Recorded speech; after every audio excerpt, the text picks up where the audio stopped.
What makes you be like, Oh gosh. I don't know. One, I mean, just like the rawness of it, like, oh, things aren't always, hey, I need spoon. It's like, no, exactly. like, look, I'm not digging life. But Right. she needs to see that because she's going to feel how I was feeling. Yeah. So first of all, like, thank you for sharing this, because I think it's the things that we're like afraid to share, and the things we're afraid to reveal are the things that we actually can help us grow the most.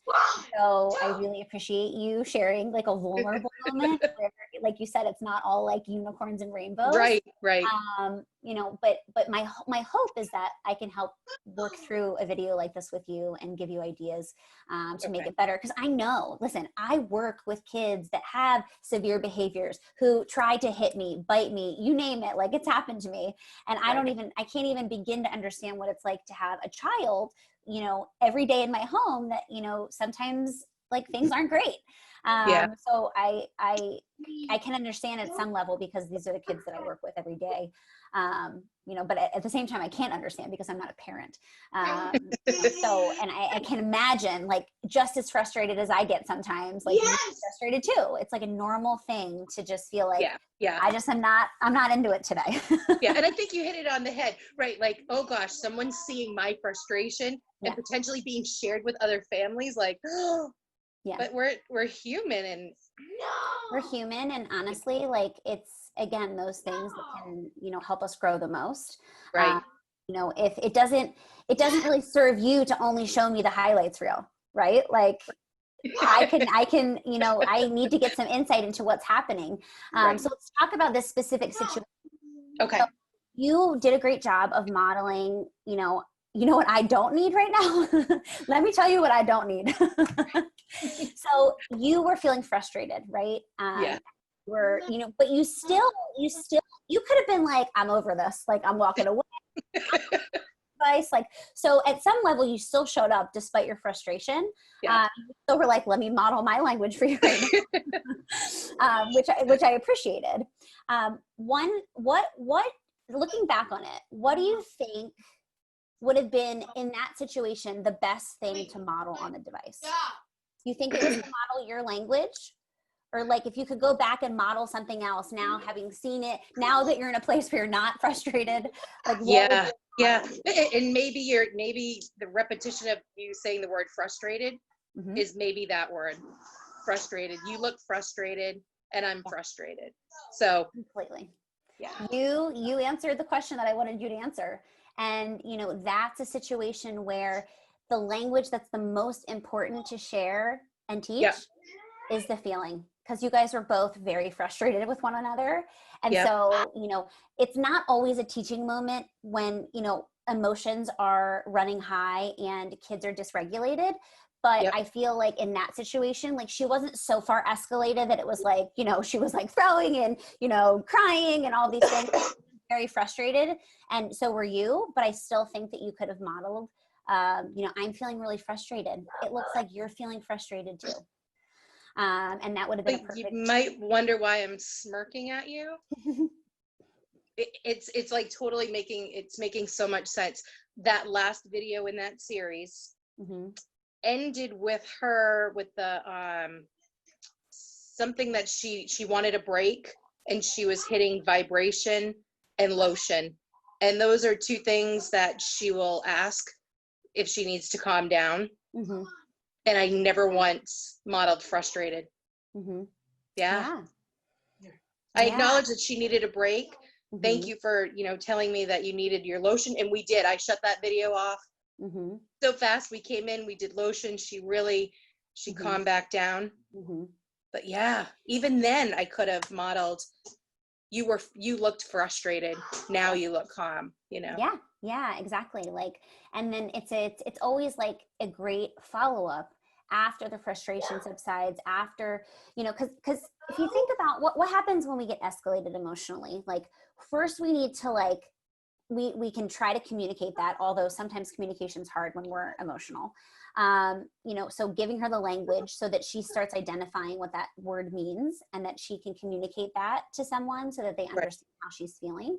Yeah. And then the next step, exactly, which is what she kind of jumped to, which was, I know these things will calm me down. So I need to advocate for the things that I know that will like get me in a place where I'm able to be calm. So along with the lotion and the, what else was it that she asked for? Vibration. She has The a vibration pillow. Yep. Yeah. So along with those things, you know, always when you're using those with her, you have another opportunity to model, you know, calm, or whatever the language is that you use, you know, so we can have those teaching moments, right? It's like, you know, we started and you were feeling frustrated, but now we used your pillow and we, you know, now we feel calm. Like my body feels calm. Does your body feel calm? As a way to really just like start attaching her physical state with a feeling word so that she's able to communicate that. And I'd say we are in that feelings part so hard right now. Mm-hmm. Today she slipped on her scooter board and oh my gosh, it scared me. I'm like, no. Yeah. Just like the perfect moment. The talker was right there, right beside me. And I go, you scared me. Were you scared? When you almost fell, were you scared? Yeah. So I'm like, that was super cool, right? Totally. But again, my fight or flight, my frustration wasn't there. So I'm totally picking apart what you're saying. And over the weekend, could have even been Friday. It doesn't matter. She was quite aggressive. She was saying sausage. And I said, yeah, well, I'll make you some sausage. No, sausage. And she started hitting my back. And I said, Abby, we can go make sausage. No, angry. I said, are you angry that I'm going to make you sausage? Can you tell me more?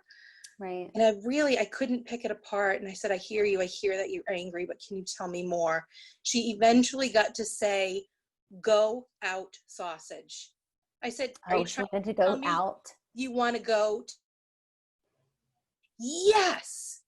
And I said, wow, we can't because of the virus. And I said, that makes me angry too. And told her where we couldn't go. That makes me angry. Good. But love it. I'm loving that you guided me to frustrated because she's in that. Yeah.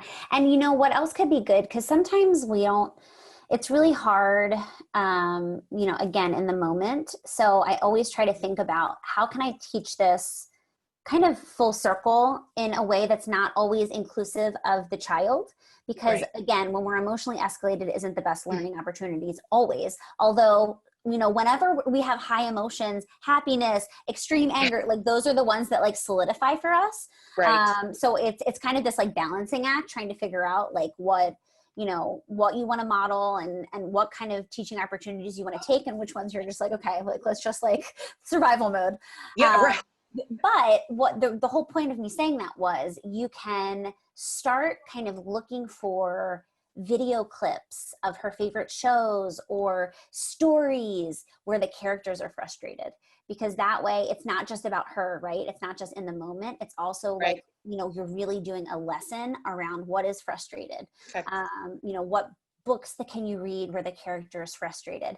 And then what I do with kids is I'm like, you know, remember when you wanted a sausage and you were frustrated? That made you frustrated. And, you know, so-and-so in this book, he's frustrated because he can't, you know, go to the playground. And so you start making those parallels with kids, right? Yes. Which we do all the time with kids, like when we're teaching emotions. And emotions are the hardest thing to teach all kids. All kids have a hard time with emotions because they're super abstract. Kids, oftentimes when we're teaching them, they don't have emotional regulation skills, right? And so it's just like, it's kind of like all over the place. But we do that teaching through, you know, of course, they're labeling their experience and giving them words around it. And then also pointing it out during stories and books and videos as like a non-threatening way to be like, yeah, everybody gets frustrated, you know?